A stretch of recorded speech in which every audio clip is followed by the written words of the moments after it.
నేను చెప్పినది ఏమనగా ఆత్మానుసారంగా నడుచుకున్నది, అప్పుడు మీరు శరీరేచ్ఛను నెరవేర్చరు. శరీరం ఆత్మకును, ఆత్మ శరీరమునకును విరోధముగా అపేక్షించింది. ఇవి ఒకదానితో ఒకటి వ్యతిరేకముగా ఉన్నవి గనుక మీరేవి చేయ నిశ్చింతురో వాటిని చేయకుందరు.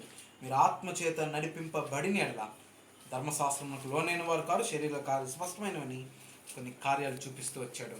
ఆ కార్యాలకి ఏమాత్రం కూడా మనము లోబడ నేరము. ఆత్మానుసారంగా నడుచుకోవాలి. ఈ దెబోరా తల్లి ఏం చేస్తుంది? దేవుడు ఏ మాటలైతే చెప్పాడో ఆ మాటలు తీసుకొచ్చి కుమారుడిగా ఉన్నటువంటి బారాకు, అంటే సొంత కుమారుడు కాకపోవచ్చు, సొంత కుమారుడు కాదు కానీ ఆమె ఇశ్రాయేలుకు తల్లి అని రాయబడింది. మీరు బైబిల్లో ఆ న్యాయాధిపతుల గ్రంథము 5వ అధ్యాయంలో ఆ మాట మనకి కనబడుతుంది. ఏం కనబడుతుందో చూద్దాం ఒకసారి.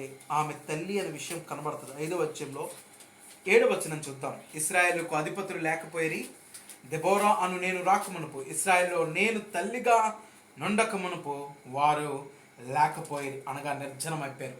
ఆమె తల్లిగా ఉండి, తల్లి స్థానంలో ఉండి దెబోరా ఏం చేస్తుందో తెలుసా? బారాకు దేవుని మాటలను నేర్పిస్తుంది. తల్లిగా ఉన్నటువంటి వారిని బట్టి నేను దేవుని వాక్యాన్ని మాట్లాడుతున్నాను. అమ్మా, నీ పిల్లలకు ఏమి నేర్పించాలని నువ్వు ఆశపడుతున్నావు?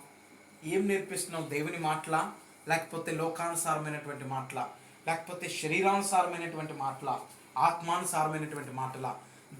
పిల్లలకు ప్రేమ గురించి, సంతోషం, సమాధానాల గురించి నేర్పిస్తున్నావా? ఎంతసేపు కక్ష, విమత, భేదముల గురించి నేర్పిస్తున్నావా?